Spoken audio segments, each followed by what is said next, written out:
I think it's got a really high rating on Fragrantica, and I can see why. I think it's a versatile, sexy signature. I might actually have to get a bottle of this.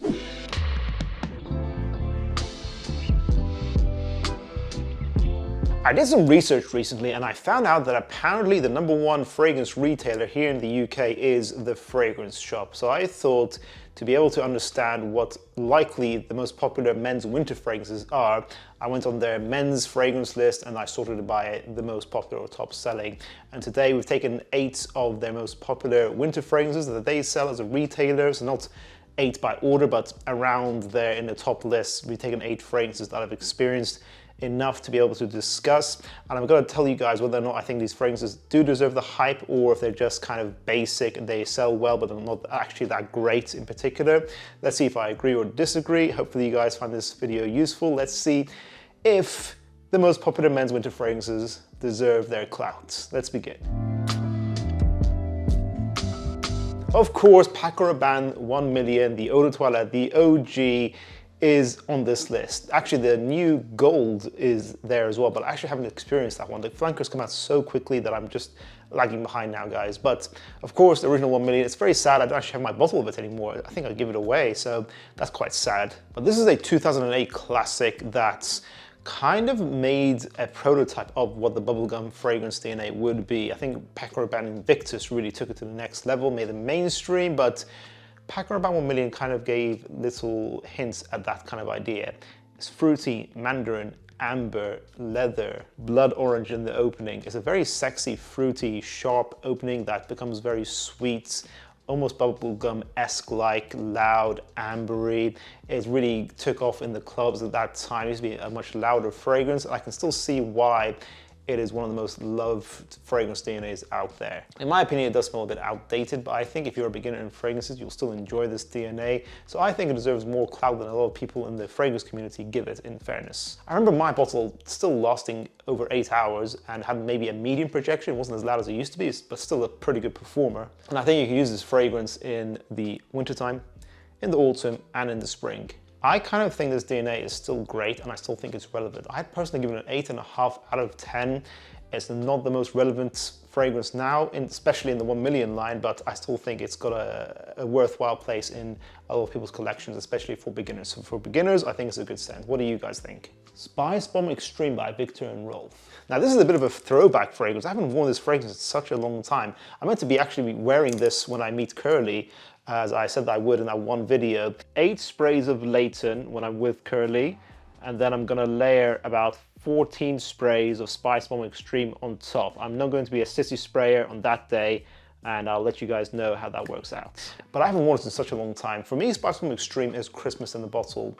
It smells like a Christmas market, like the mulled spice wine kind of spices, that scent in the air you get in Christmas markets. That's what Spicebomb Extreme is. Spicy, cumin, cinnamon, very warm vanillic tobacco in here. It is very loud, very sweet, very intense and thick as well. That, of course, is the old bottles. I know that apparently it's been reformulated. So, you know, if you have the old bottles like I do here, this is 12 hours with loud projection. This is a 9 out of 10. A lot of people have said this is heavily reformulated in terms of both longevity and projection, which is very sad because the beast mode aspect of it is one of the highlights of this phrase. It kind of makes sense with the name as well. It's an extreme bomb of spices, you know, it's all in the name. If it's been as heavily reformulated as I kind of remember reading about, then maybe it's gone down to like a 7.5, 8 out of 10, but it's a great scent DNA. It's still worth trying in stores if you haven't tried it already. It is winter in a bottle and I can see why it's so popular. And I think the packaging and the name kind of gives it a lot more hype as well in mainstream retailers. So I can see why it's on the top selling list for Fragrance Shop. What are your thoughts, guys? Do you still think Spicebomb Extreme is still as relevant as it used to be when Jeremy was hyping it back in the day in 2019?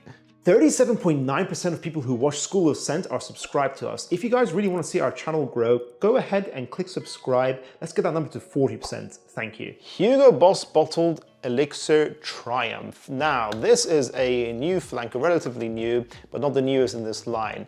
In my opinion, the original Boss Bottled Elixir, Elixir Triumph, and Absolu are redundant to own more than one of. They all have very similar base DNAs. They have that same base DNA of the Elixir, which is a warm, spicy fuzzy, vanillic fragrance. I don't think the note breakdown of the original Elixir does it any justice. I don't think it represents the fragrance as it actually is.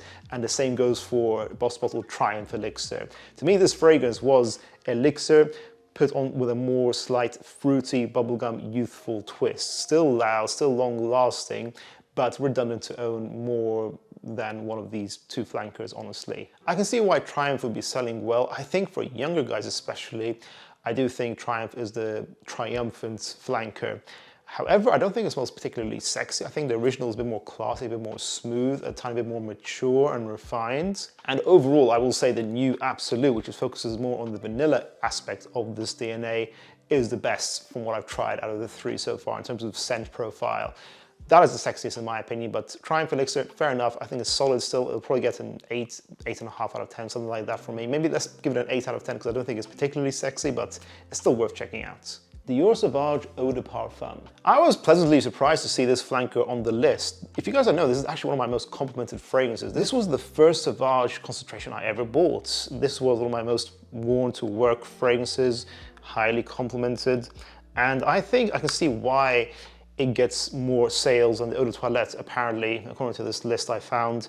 I think the Eau de Parfum is a little bit less common than the Eau de Toilette, so people think you know, they smell a bit more special, because of course Sauvage is everywhere now. The Eau de Parfum is a little bit more refined, a little bit more mature, focuses on the spicier aspects such as the nutmeg. I think it's versatile in the fact that you can wear this 3 out of 4 seasons, so you can wear it in the spring and autumn as well, but I think it suits wintertime more than the Eau de Toilette. It's still long lasting, 10 hours longevity with a medium projection. It's a bit more classy, not so much in your face. So yes, even though I do think the Parfum is still the best version of Sauvage, I gotta give it up to the Eau de Parfum. I think it's still a little bit better than the Eau de Toilette. And then of course Sauvage Elixir. I'm smelling this fragrance everywhere, so I'm just not surprised that it's on this list. It's kind of gone crazy, this DNA. I think if you have a certain style, you want that masculine, F-boy, spicy, Middle Eastern DNA, then Sauvage Elixir has got you covered. It is loud, intense lavender with a licorice note, I remember. And it smelled, again, like Christmas in a bottle, but more intense, masculine, and mature. It has a very loud projection, easily a loud projector with over 12 hours longevity. I remember when I had my bottle, 2 sprays in the dead of winter would still make me feel nauseous. So I was never a huge fan, but I think the quality is there. It's the most niche-esque of all the Sauvages. I still give this an 8 out of 10, but it's not my kind of fragrance, but I can see why it changed the game. A lot of people really like it. It's definitely a fragrance you need to try, and I can respect it for starting the Elixir hype train that got a lot of other brands to make their own fragrances that finally perform. You know, Elixir flankers, if you're gonna give it to them, you know, they're kind of following the hype train, but they usually perform quite good. So gotta give it up to Sauvage Elixir for that. Stronger With You Intensely. Now, the Stronger With You line is also revolutionary. As soon as I came out, I think companies saw its success. Even Emporio Armani themselves released pretty much the same fragrance, but with slight variations. There's a leathery Stronger With You, there's a oud-esque Stronger With You, there's a sweeter Stronger With You, which is the Intensely, and there's a boozy one. I mean, they're all pretty much the same fragrance with a slight change in one of their note breakdowns, but at the end of the day, Intensely is very popular. It's got a lot of hype on TikTok, so that's probably why it's gone up onto this list now. For me, it's the perfect fragrance. It lasts all day. Yeah, this is a bit of me. It's the toffee, intense, vanilla heavy forward fragrance in the line. So the original Stronger With You is very romantic, ambery, woody, with a chestnut note in there. Intensely has a toffee, it's more sweet, thick. It's less versatile as well. So it's that kind of fragrance, if you want something that smells decadent, really rich and unapologetic, I think it's a cool fragrance. I think for younger guys especially, I think Intensely will have the most attraction to them, to that style. I think it suits younger guys the most. I think still Absolutely is currently my favorite, but I need to try the other flankers. There's been so many recently. But for me, it's either the original or the Absolutely, which are my 2 favorites currently. I love the Absolutely with our rum notes in there, but it's a great line in general. Get one of them. I don't think you need to own more than one flanker. I'd probably give the Intensely an 8.5 out of 10. Jean Paul Gaultier Le Male Elixir, and this is the best bottle size here. Only cool people have mini Elixir here, but Le Male Elixir, of course, it makes sense it's on this list. I think, again, you don't need to own both Scandal Absolu and Le Male Elixir. Both fun, simple, smoothly blended, sweeter fragrances, whilst the Scandal Absolu focuses on ambers, Le Male Elixir focuses on vanilla. It's woody, ambery, vanilla, it's very loud, very smooth. Again, the note breakdown I think is doing too much. I don't think there's much tobacco or honey here. I just think it's like a very smooth, gloop of a fragrance. It kind of just smells like modern day woody amber, molecules, synthetic perfumery. I think it smells beautiful though, don't get me wrong. I still think this is a 9 out of 10. One of the best clubbing scents out there. Great for wintertime, autumn and spring, for younger guys and older guys. It's a hit from the brand for sure, as is Scandal Absolu, which is a little bit more of a media projecting fragrance, not too loud, plummy, chestnut, ambery, woody amber, still very modern. Both great fragrances, both with great performance.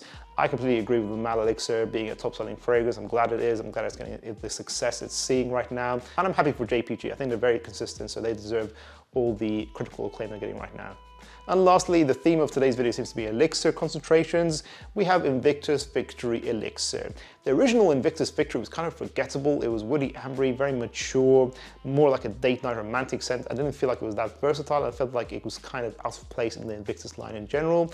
Victory Elixir is really good. I think it's got a really high rating on Fragrantica, and I can see why. I think it's a versatile, sexy signature. I might actually have to get a bottle of this because it's fruity, woody, ambery, and it smells masculine at the same time. It doesn't smell like a juvenile bubblegum Invictus flanker. It smells like a manly fragrance with some edge. I think it's a really sexy DNA actually. Wear it in winter, autumn and spring, day and night, all age groups. From what I remember of my sample, I had a sample for that video we did where I tried every elixir fragrance out there, so you don't have to. I think it was easily still getting over 8 hours. I think it was like 8 to 10 hours with a medium projection. I remember in that video saying it was one of the best that I tried in that list. So yes, I think this is a hit, a success of a flanker. I might have to get a full bottle. I think you should definitely check it out. I would give this fragrance a 9 out of 10. I'm very much on board with it being a big seller. I think it deserves all the success. And that concludes this video, guys. Are you going to be acquiring any of these top-selling, very popular men's winter fragrances that we've highlighted here in today's list? Do you agree with the critical acclaim that these fragrances are receiving in our top retailer here in the UK, The Fragrance Drop? What other winter fragrances are you surprised are not on this list? What do you think you're smelling everywhere? What do you think is getting a lot of hype right now in the winter category of men's fragrances? Let us know in the comments down below and what you think of these fragrances as well today. If you guys enjoyed this video, make sure to check out my previous top 20 men's winter fragrances video. I'll see you guys in the next one. Bye.